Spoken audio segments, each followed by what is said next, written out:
Good morning, students. Today our topic is endoscopic anatomy of lateral wall of nose.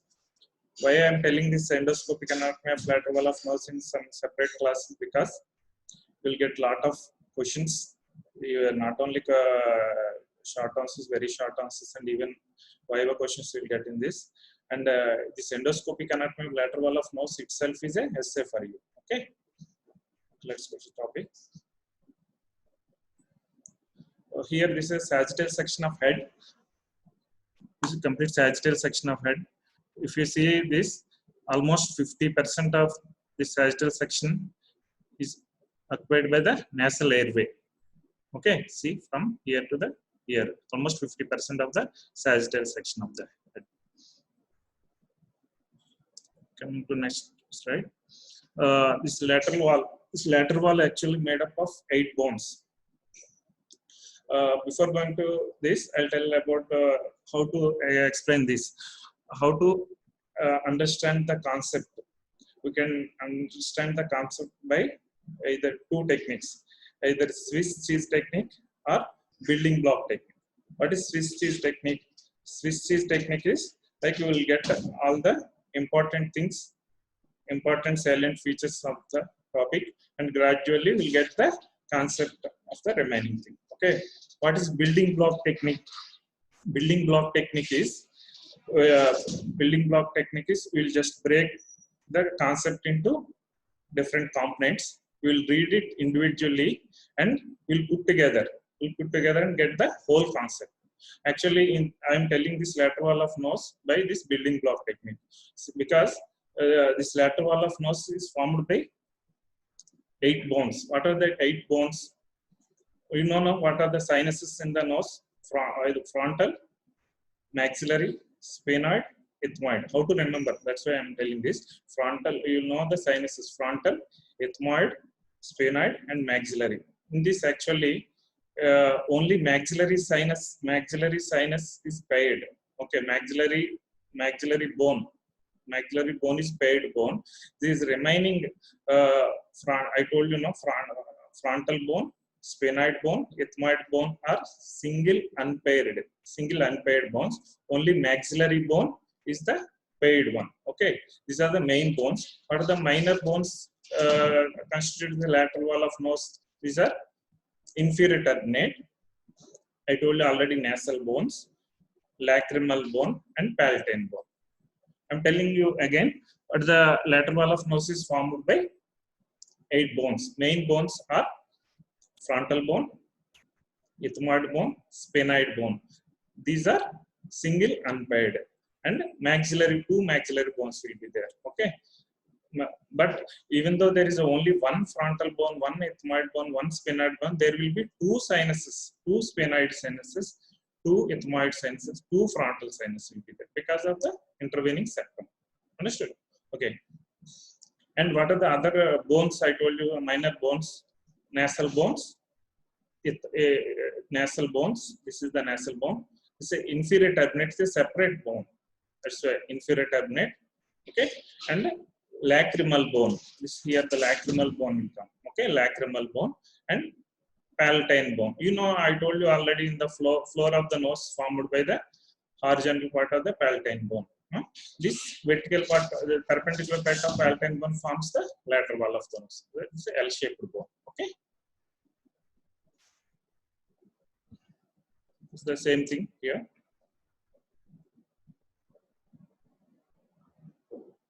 Come to the lateral wall of nose, complete anatomy. Here, anterior, the area of the nostril lined by the skin and hair. This is the vestibule. Until the area of the nostril lined by skin is called vestibule.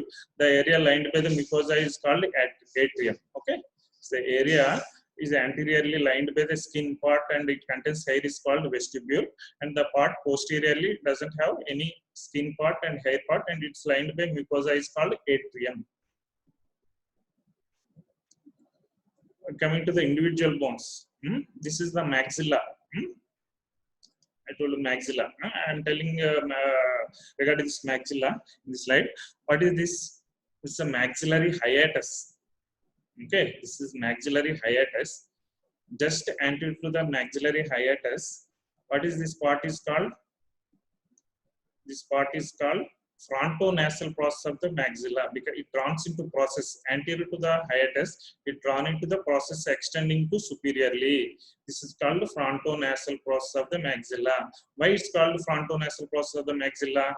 Because the superior part attached to the frontal bone and anterior part attached to the nasal bones. I told you the nasal bones laterally attached to the frontonasal process. No, that's why this superior part attached to the frontal bone and this anterior part attached to the nasal bone. That's why it's called frontonasal process of the maxilla.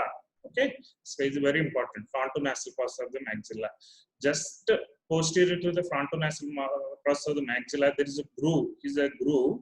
Okay, this is covered actually. This is covered medially by the palatine bone. Palatine bone. Okay, what is this groove? It contains nasolacrimal sac. This groove contains nasolacrimal sac. This lateral wall of this nasolacrimal system formed by the nasolacrimal canal formed by the frontonasal process of the maxilla, and the medial wall. What you see here? The medial wall formed by the medial the lacrimal bone. Okay, this inferior part of the lacrimal bone. Okay, and this inferior part is and this nasolacrimal canal. This is now the nasolacrimal canal formed laterally by the frontonasal process of the maxilla and medially by the lacrimal bone superiorly, and here inferior turbinate will be there. No, inferior turbinate also forms some lacrimal process here. Lacrimal process. This lacrimal process articulates with the descending process of the palatine bone to complete the nasolacrimal canal. Okay. Now this complete lateral wall of the nasolacrimal canal is formed by the frontonasal process of the maxilla. Medial wall superiorly formed by the lacrimal bone and inferiorly formed by the lacrimal process of the inferior turbinate. Okay, coming to this hiatus.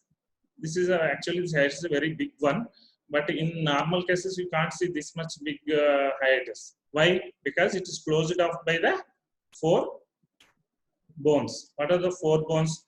Posteriorly by the perpendicular plate of the palatine bone. Okay, inferiorly by the maxillary process of the inferior turbinate, and I told you lacrimal bone comes like this, and anteriorly by the lacrimal bone and antero-inferiorly by the uncinate process. Okay, what are the bones which close off this maxillary hiatus? Are posteriorly by the perpendicular plate of palatine bone, inferiorly by the maxillary process of the inferior turbinate, and anteriorly by the lacrimal bone and antero-inferiorly by the uncinate process. These are the okay. Coming to next slide. So this is the lacrimal bone. I showed you. This is the orbital surface present in the orbit, and this is the nasal surface. This nasal surface you can see here. The previous slide. This is the nasal surface of the lacrimal bone. See, here it will like the nasal surface. Okay.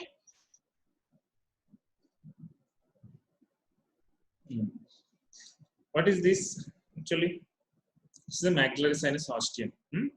Maxillary sinus ostium. I told you, anteriorly you have nasolacrimal canal. See how far it from the anterior border of the maxillary sinus ostium. This is almost 5 mm. Almost 5 mm anteriorly. While doing middle meatal antrostomy. What is middle meatal antrostomy? Widening of the maxillary sinus ostium is called middle meatal antrostomy. While doing middle meatal antrostomy, if you come more anteriorly and more than 5 mm means you may damage the nasolacrimal canal and there is chances of epiphora. That's why you should be very careful while doing middle meatal antrostomy. Okay. Understood? No? This is the nasolacrimal system. This is the maxillary sinus ostium. Yes.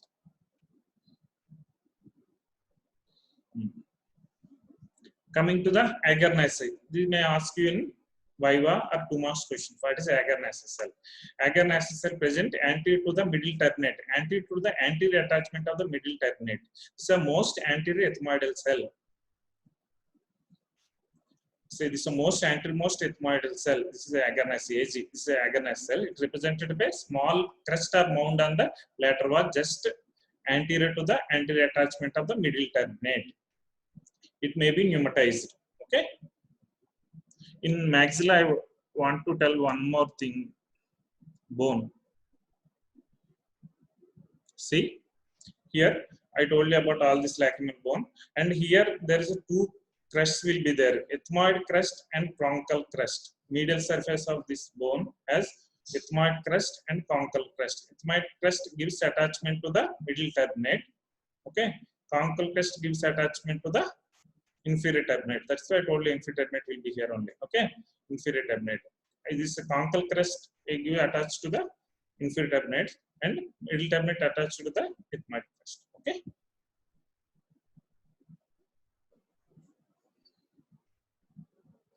You can see the prominent agar nasal cell here. Okay, anterior to the attachment of the middle turbinate. It almost lies in the floor of the frontal recess. You can see. Without removing this agar nasal cell, you can't enter into the frontal sinus. This is a very important point. Without removing this agar nasal cell anterolaterally, you can't enter into the frontal sinus. You can't clear the disease in the frontal sinus. Okay. Coming to the next slide. This lateral wall marked by 3 bony projections or turbinates. I told you in the last class. These are called superior concha or superior turbinate, middle turbinate, and inferior turbinate. In this superior turbinate and middle turbinate are the parts of the ethmoid bone, but the inferior turbinate is a separate bone. Okay. Sometimes a 4th turbinate is called concha suprema. It's present rarely. Okay. Below and lateral to each turbinate is corresponding meatus. Below and lateral to the inferior turbinate is inferior meatus. The same thing to the middle and superior turbinate. Okay. Coming to the next slide.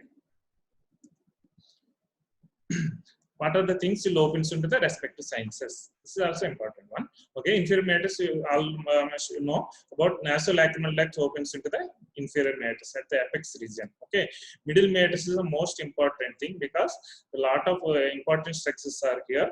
Bulla, ethmoidal, hiatus, and infundibulum. I'll tell about all these things. What are the sinuses opens into the middle meatus are frontal, maxillary, anterior ethmoid sinus opens into the middle meatus, but into superior meatus, posterior ethmoid sinus opens into it. Okay, middle meatus, frontal, maxillary, and anterior ethmoids, and posterior ethmoids opens into superior meatus. What about sphenoid sinus? Sphenoid sinus opens into the sphenoethmoidal recess. Okay.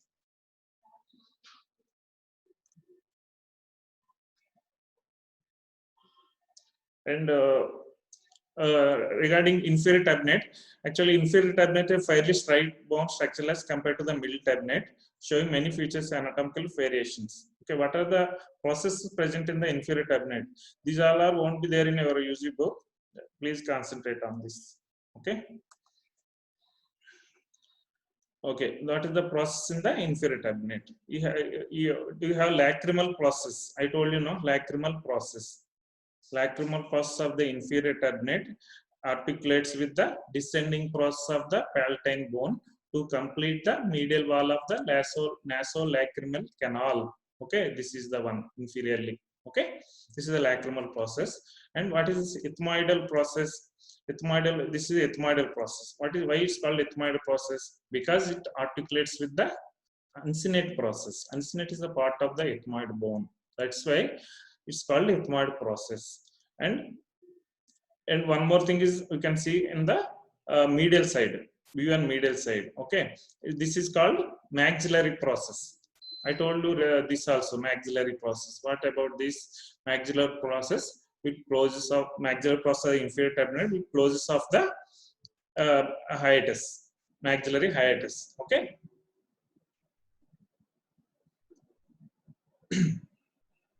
Coming to the next slide, the posterior end of the middle turbinate ends at, these are the important points.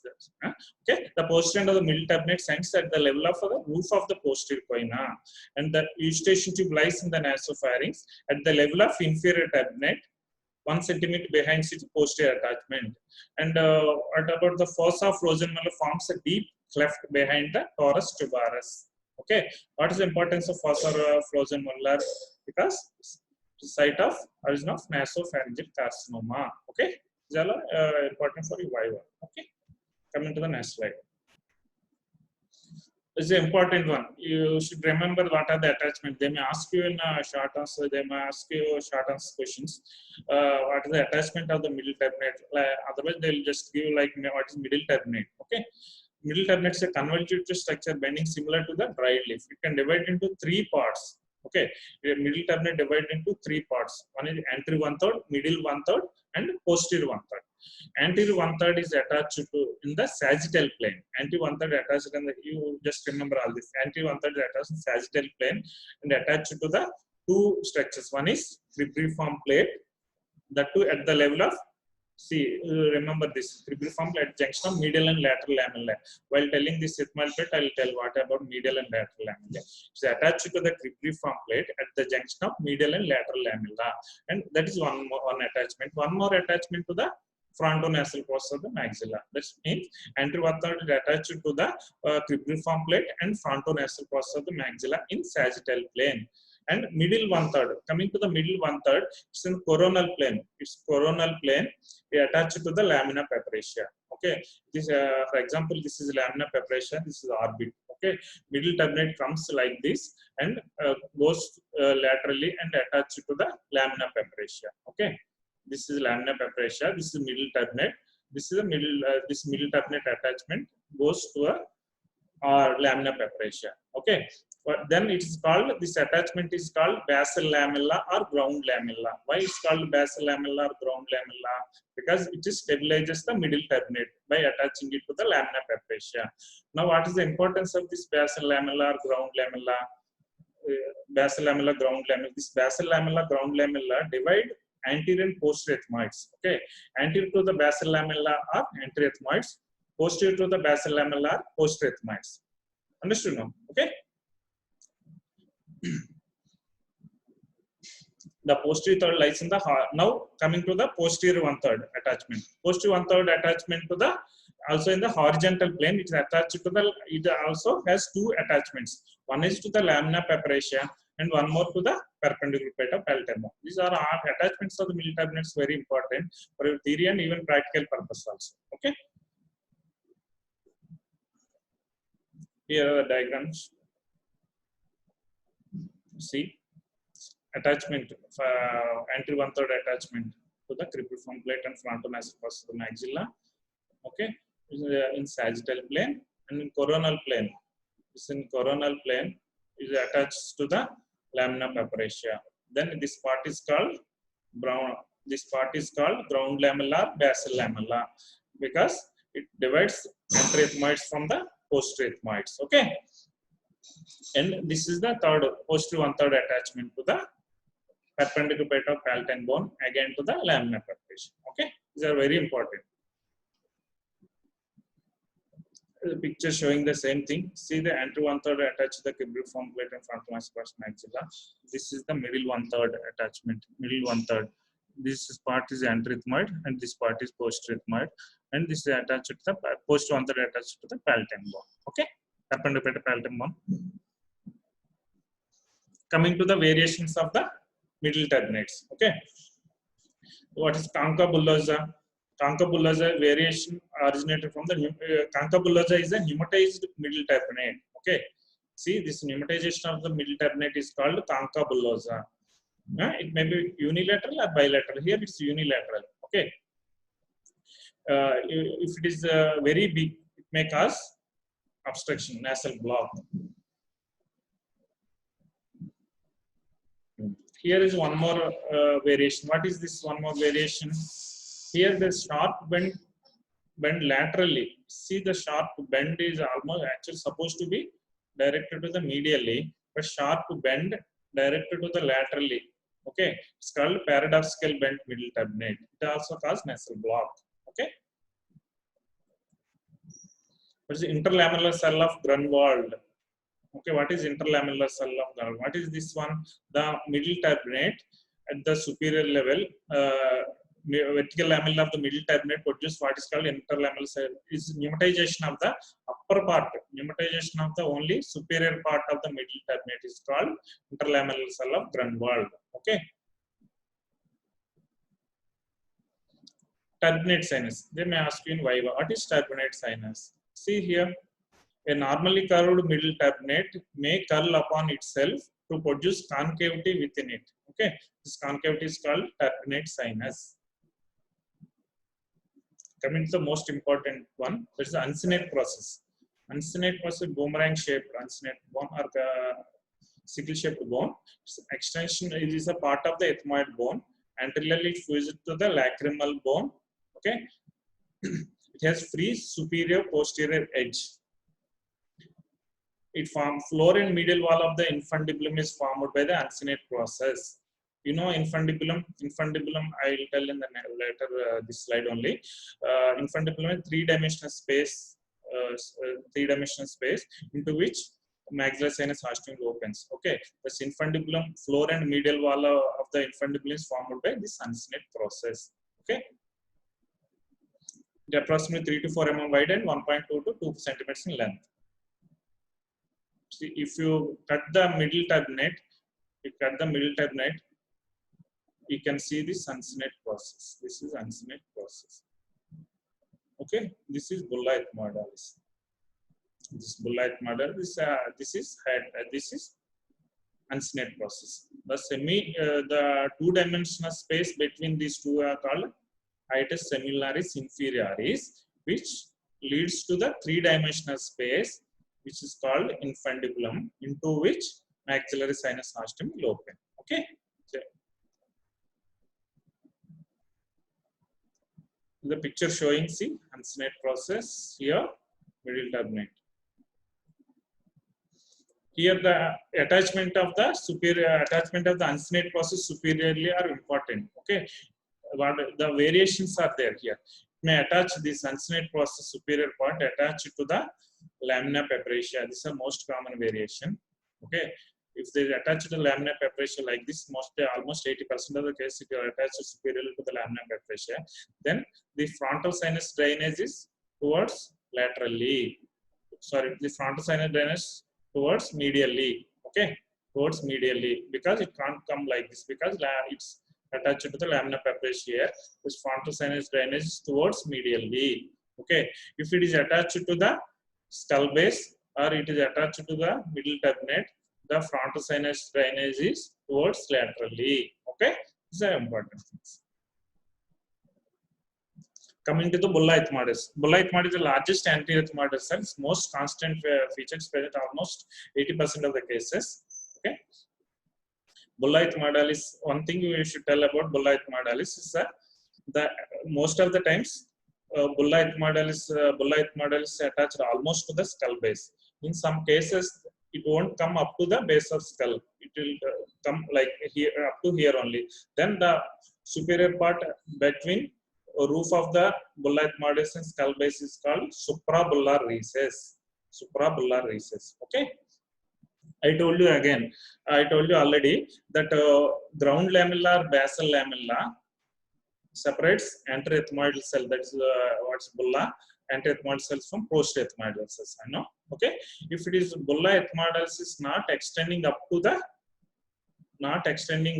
only here basal lamella or ground lamella is there. See, okay, here the ethmoids, anterior bulla ethmoidal is there. Most of the times it almost reaches to the basal lamella.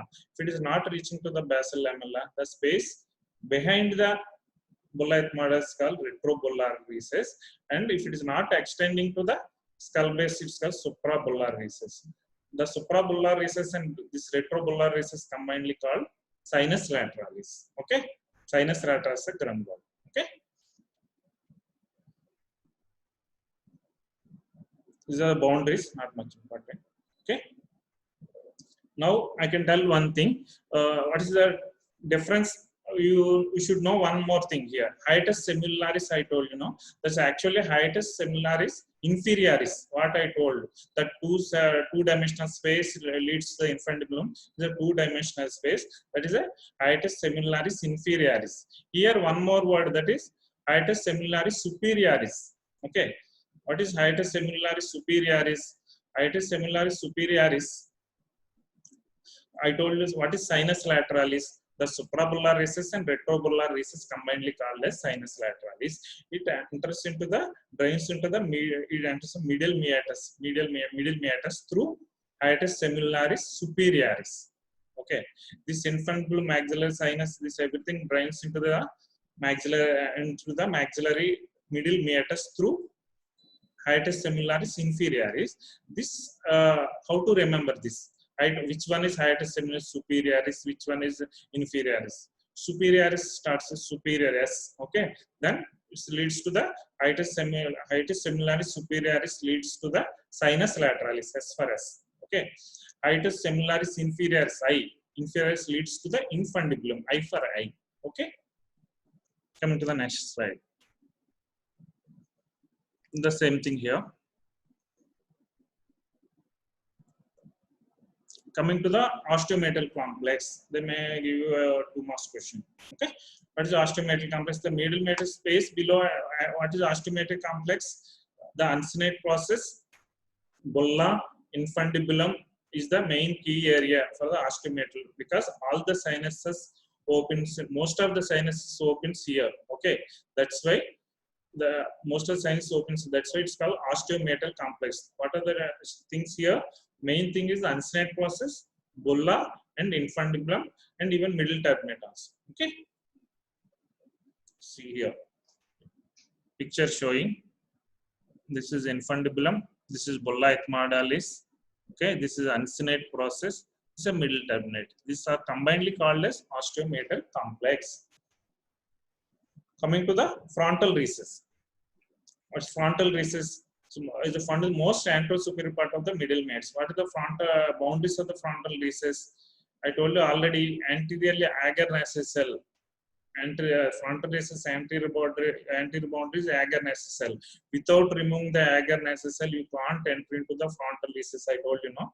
That's the boundaries anteriorly by the agar nasal cell, posteriorly by the bulla ethmoidalis. Posterior bulla ethmoidalis. Most of the time it extends up to the skull base. Okay, medial by the middle turbinates and laterally by the lamina papyracea, and superior by skull base. Okay, inferior attachment or inferior boundary of the frontal recess depends upon the attachment of the uncinate process. I told you, now out of the attachment, uncinate attachment, which depends on this inferior boundaries. See, this is a frontal sinus. This is a frontal sinus ostium. This is a frontal recess. Okay, this is a beak, nasal beak. This is beak. This is called beak. Okay, the beak forms the anterior and floor, almost floor of the frontal sinus. This beak forms anterior and inferior wall, floor of the wall of the frontal sinus. Okay. You can see here uncinate, this uncinate process and bulla ethmoidalis. Okay.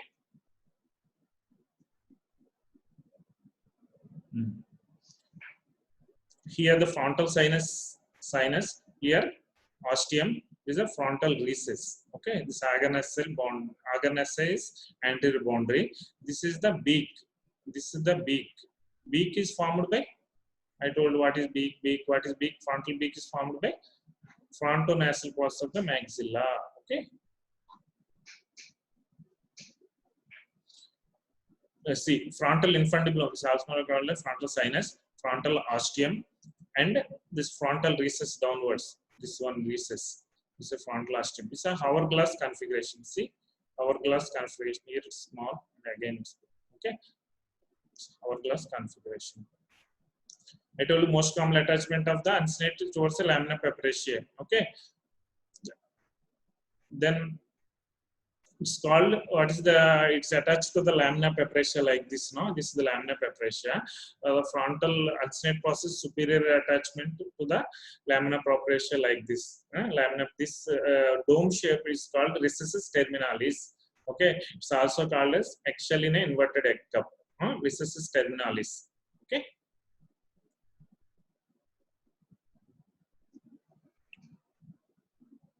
See the picture showing here. If the, you can see this blue probe from the hiatus seminalis is not entering into the frontal recess. Why?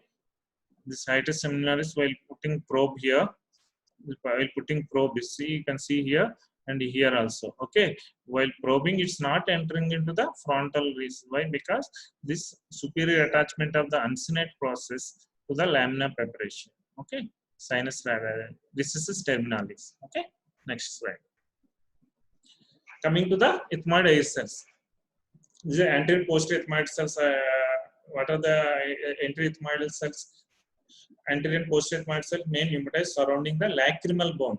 If it is pneumatized the lacrimal bone, it's a lacrimal bone. It's called agar nasal cell. I told you about agar nasal cell. This is present anterior to the antermost attachment of the middle turbinate. That means if the frontonasal process of the maxilla and lacrimal bone pneumatized by the ethmoid cell, then it's called agar nasal cell.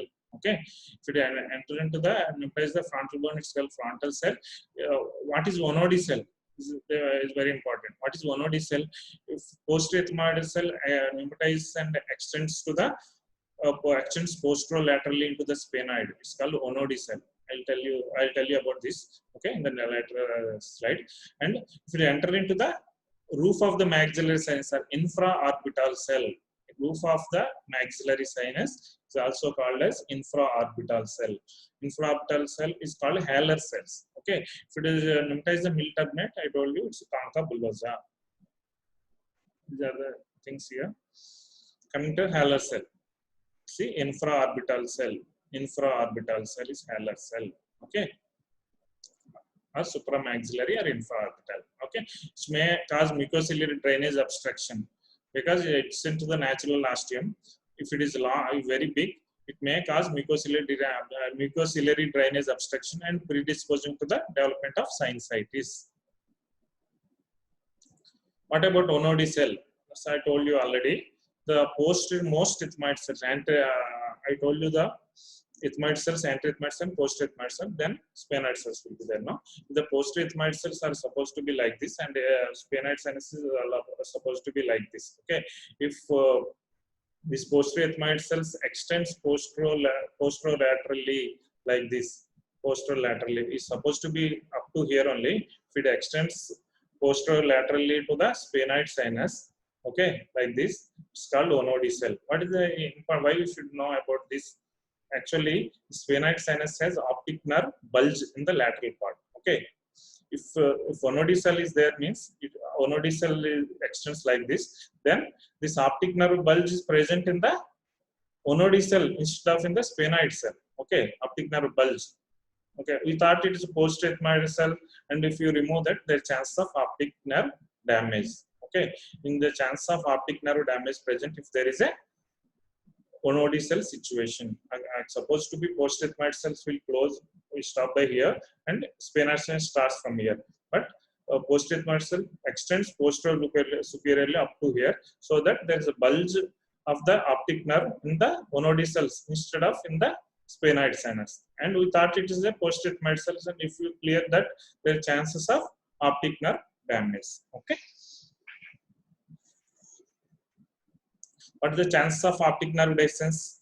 Optic nerve chance dehiscence is 6%, and internal carotid artery dehiscence is 25% of the cases. That's why you should be very careful by doing endoscopic sinus surgery in the sphenoid and ethmoidal clearance. This is the diagram showing. See, actually, this is the Onodi cell. It should stop here. Okay, it should stop here, but it extends up to here. Extend up to here. Okay, that's why this optic nerve bulge present in the lateral wall of this Onodi cell. What is the bent Kuhn classification of the frontal cells?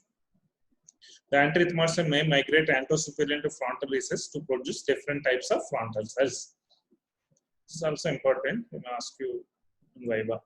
What is type 1 frontal cell? Okay, type 1 single. See here, what is type 1 cell? Is a single cell above the agar nasal cell. This is agar nasal cell. Just above the agar nasal, single cell present means it is a type 1 frontal cell. Type 2 are two or more cells. If the two or more cells present above the agar nasal cell, it's called type 2 cells. Type 3 is a large cell extending well into the frontal sinus and mimicking the frontal sinus itself. Is a type 3. What is type 4? See, this isolated loner cell separately within the frontal sinus. It's a type 4. Okay. Coming to the maxillary hiatus, I told you already what's the boundaries and all. Again, I'm telling. Posteriorly by the perpendicular to palatine bone, perpendicular to palatine bone, inferiorly by the maxillary process of the inferior turbinate, anteriorly by the lacrimal bone, inferiorly by the uncinate process. So normal osteum of the maxillary sinus is usually ovoid and tunnel-like, having 3 dimensions. And axillary osteum is usually seen, what is axillary osteum? I'll tell you now. Axillary osteum usually easily seen, usually circular and has only 2 dimensions. Circular, that is the ovoid. What is axillary osteum? Axillary osteum is present in the fontanelles. What is fontanelles? Fontanelles means there won't be any bone, only double-layered mucosa present. If there is any distance in the fontanelles, in the lateral nasal wall, there is a axillary osteum present. Okay. In normal conditions, without removing the uncinate process, if you are seeing any osteum in the lateral nasal wall, is obviously what? Axillary osteum. No, it's not natural osteum, because without doing uncinectomy, you are not at all. Suppose you can't see natural osteum. Okay. See the difference here. This is axillary osteum. This is natural osteum. Okay. Now I want to tell one practical point. What is medial meatal anterostomy? Medial meatal anterostomy is not just about just widening of the medial meatus osteum. You have to connect this. You have to connect this axillary osteum with the natural osteum. Otherwise, again there is chances of sinusitis in the maxillary sinus. You have to have connect this axillary osteum with natural osteum. Just enlarging the medial meatal natural osteum is not at all enough for doing good frontal sinus medial meatal anterostomy. See here, frontal recess. This is frontal recess. This is the maxillary sinus. This is maxillary sinus. Okay, frontal sinus, and this is maxillary sinus opening, and this is bulla. Bulla opening into the medial meatus. All these things opens into the medial meatus. That's what's called OMC, osteomeatal complex. Okay, frontal sinus opens here, and the maxillary sinus osteum opens here, and even bulla, ethmoids also opens here. Okay.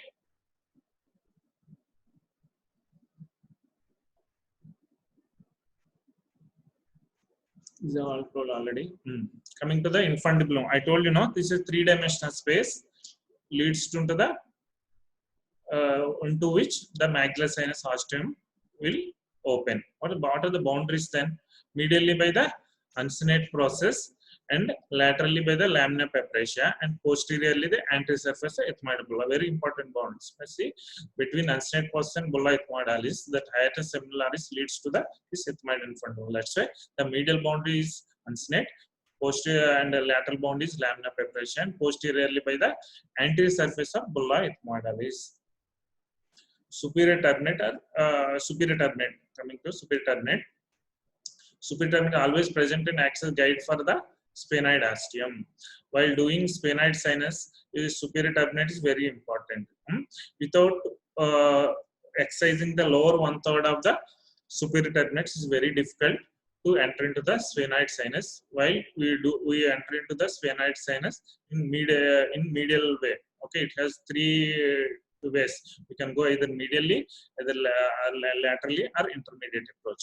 While going in medial approach, we have to go and exercise the superior turbinate in the lower 1/3. Then only we can see the sphenoid sinus. Okay, in disease patient.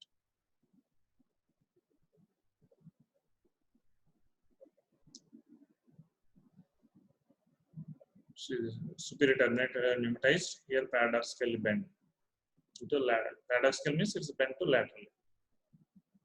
Coming to the sphenoid sinus. The sphenoid sinus ostium lies hides in the anterior wall close to the roof.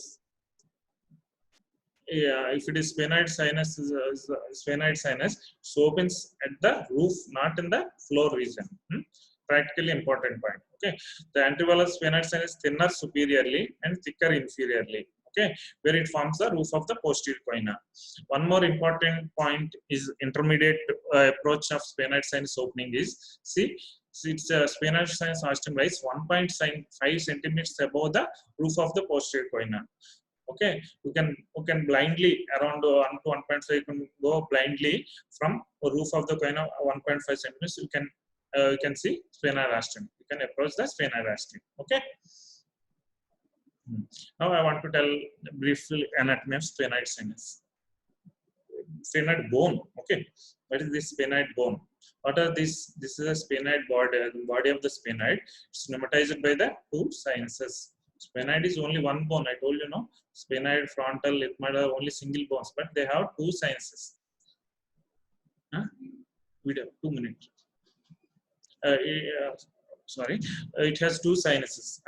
Sphenoid sinuses. Pneumatized by two sphenoid sinuses. What is this lesser wing? It has two lesser wing. It's a greater wing. Okay, lesser wing while it is attached to the body of sphenoid, there is one small opening, the optic canal. The superior arterial fissure separates lesser wings from the greater wings. Okay. What is this? Stout process arises at the junction of greater wing and body of sphenoid. A stout process extends bilaterally downwards, here and here downwards. Okay, and it splits into twice: medial pterygoid plate and lateral pterygoid plate. This medial pterygoid plate forms the lateral wall of the coina. Okay, medial this lateral pterygoid not in relation to the nasal cavity, but the medial pterygoid plate forms the lateral wall of the coina by attaching to the perpendicular plate of palatine bone. Perpendicular palatine bone posteriorly, anteriorly it attached to the anteriorly it closes off the maxillary sinus ostium, I told you, no, and posteriorly it attaches to the this medial pterygoid plate.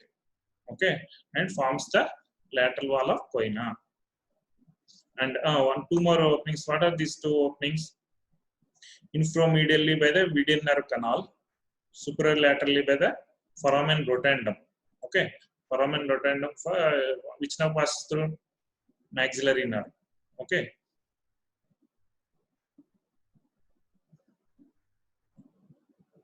You can see the same picture showing the sphenoid sinus. What are the important relations of the sphenoid? Superiorly, the bulge of the optic nerve, and inferiorly, internal carotid artery. That's why sphenoid sinus surgery is, we should be expertise enough to open the sphenoid sinus. If any inadvertent damage to optic nerve causes deafness, and even intercarotid damage causes the profuse bleeding, and patient may die. Okay. I told you regarding maxillary nerve, medial nerve, inframedially. Here, what is about lamina? What is lamina papyracea? Lamina papyracea is the medial boundary of the orbit. It separates the nasal cavity from the orbit. Okay, if you remove the lamina papyracea, okay, you will see the periosteum of the orbital periosteum. Orbital periosteum. If any damage while doing surgery, first function endoscopic surgery, if you accidentally entering into the lamina papyracea, okay, orbital periosteum, if anteriorly you have little bit of fat, periorbital fat will be there. Okay, orbital fat will be there. That's why if you see this orbit, you have to stop the surgery. Okay. If you still again, if you remove the fat, the chance of blindness. In the anterior, you have that advantage. While going posteriorly, this orbital fat won't be there. Okay. You directly damage the medial rectus muscle. So you should be very careful while doing endoscopic sinus surgery. I'll tell some important nomenclature about olfactory fossa. What is olfactory fossa? Olfactory fossa formed with the horizontal cribriform horizontal lamella of the cribriform plate, the vertical lamella, and part of the orbital plate of the frontal bone. The thickness of the orbital plate is 0.5 mm. I'll tell in diagram. Okay. The thickness of the orbital plate of the frontal bone 0.5 mm. The vertical lamella is thinnest part, and at the entry of anterior ethmoid artery it is 0.0 mm. See here, what is this? This cribriform plate, ethmoid bone. Ethmoid bone has horizontal plate. Ethmoidal bone has on both sides of the frontal side, this one frontal bone. In medial there is a hiatus will be there. In this hiatus there will be horizontal plate like this and vertical plate like this. Horizontal plate, vertical plate like this. Okay, this is a horizontal plate and this is vertical plate. Okay, horizontal plate is a cribriform plate. Vertical part of ethmoid bone. You know, no. This forms the nasal septum, bony part of the nasal septum. Okay. If I'm seeing closely, the cribriform plate is horizontal. Even though it's horizontal, it's divided into medial lamella and lateral lamella. Okay, horizontal lamella or oblique lamella. Okay, this cribriform plate has medial lamella up to here and lateral lamella. This lateral lamella attached to the frontal bone, orbital part of the frontal bone. This thick part is frontal bone. Okay. Now, what is olfactory fossa? This is called olfactory fossa. This part is called olfactory fossa. The length of the olfactory fossa depends on the length of the lateral lamella. Okay, the length of the lateral lamella. This part is thick part. I told you, no, it's 0.5 mm. While doing surgery, this part anyway it is thickness. No, it doesn't have any problem. The very thin part is there where anterior ethmoid artery enters into the brain. Anterior ethmoid artery enters into the brain. The same point, middle turbinate attachment to the skull base. See where it's at. I told you to remember this part. The middle turbinate attached at the level of medial lamella and lateral lamella, and even at the same spot, anterior ethmoid artery enters into the brain. That is a very thin 0.05 mm. Okay, high chances of injury at this spot, and there is chance of CS of rhinorrhea. Okay, understood. This is about cribriform plate and olfactory fossa. It's very important. What is fovea ethmoidalis or skull base? Here is called skull base. Okay, but this part length, this part is called olfactory fossa. Okay, the skull base is called, roof of the skull is called fovea ethmoidalis. You can see here is a cribriform plate, crista galli, perpendicular to palatine bone. On both sides we have ethmoidal air cells.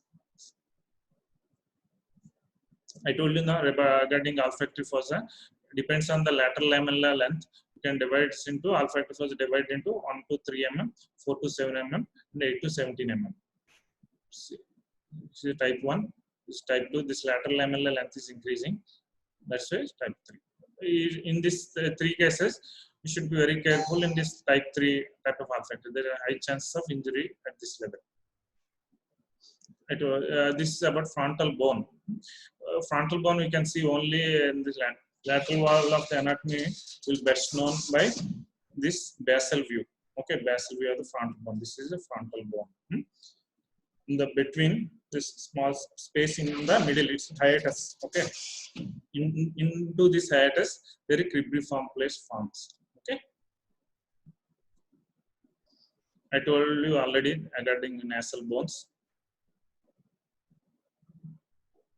And palatine bone also I told you. Palatine bone L-shaped bone forms horizontal part forms posterior 1/4 of the floor of the nasal cavity, and this perpendicular part forms the lateral posteriormost part of the lateral wall of the nasal cavity.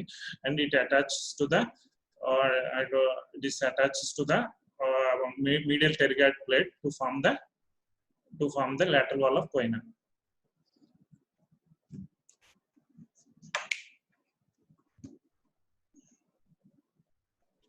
One second. These are some endoscopic pictures I will show you, and then some video also I will show you.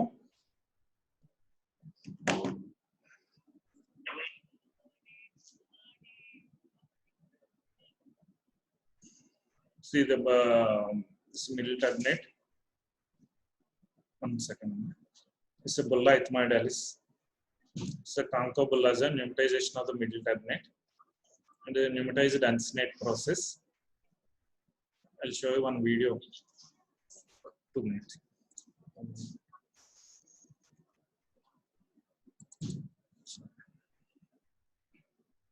అది ఫాస్ట్లో పెట్టాము sound లేకుండా నేను చెప్తాను.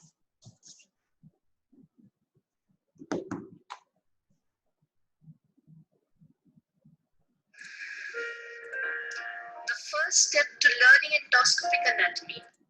Any sound at the setting. 5 minutes.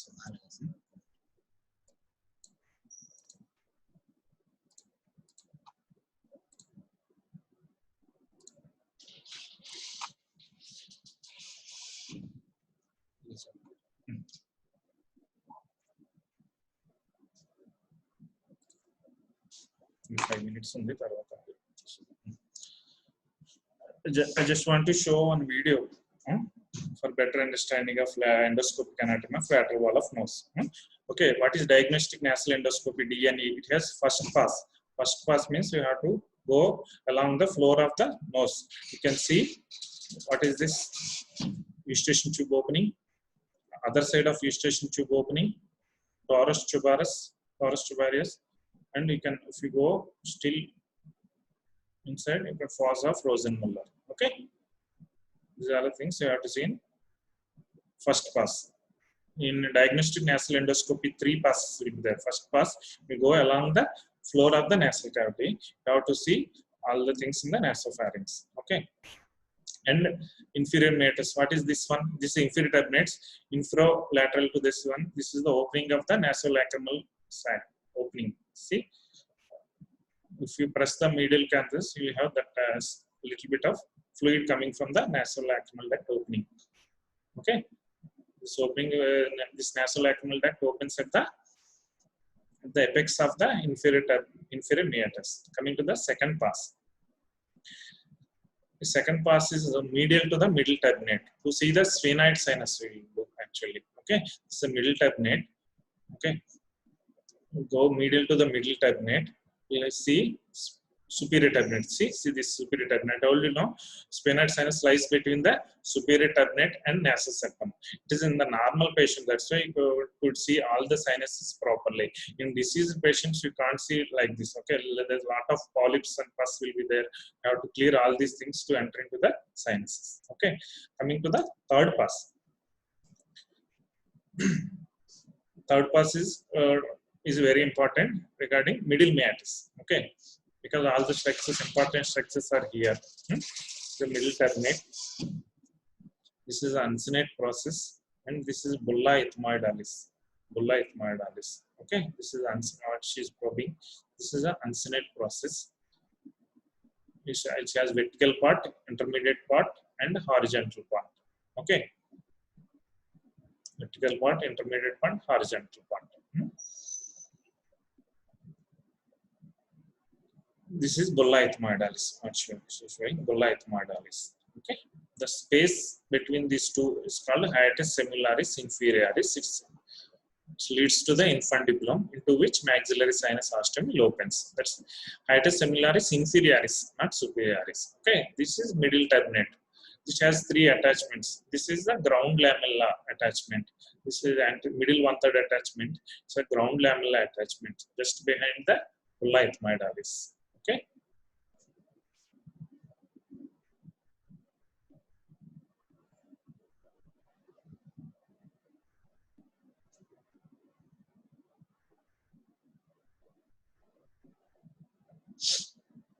Coming to the attachment of the middle turbinate.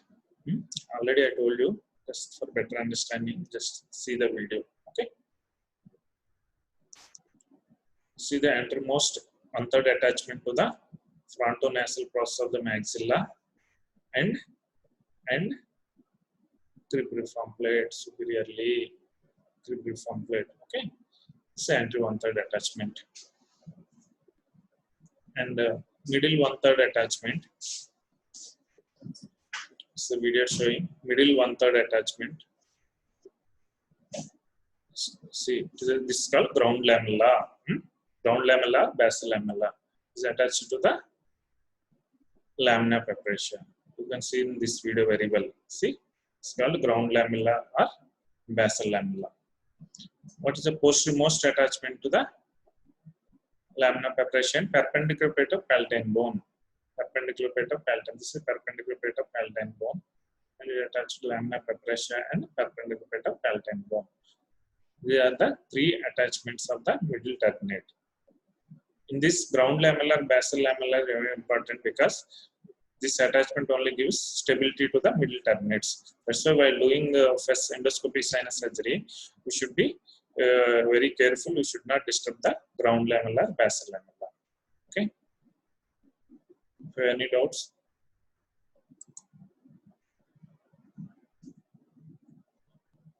If you have any doubts, please let me know. Girish is there. Girish is there.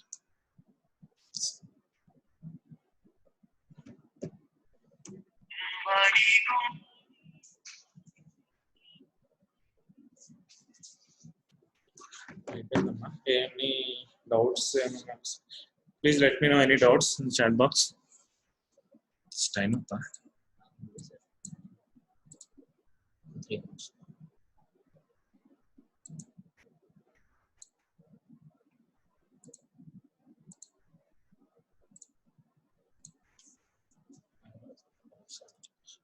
If you have any doubts, please let me know in the chat box.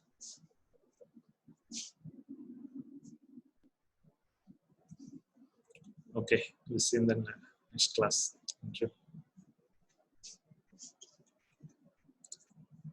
No doubts.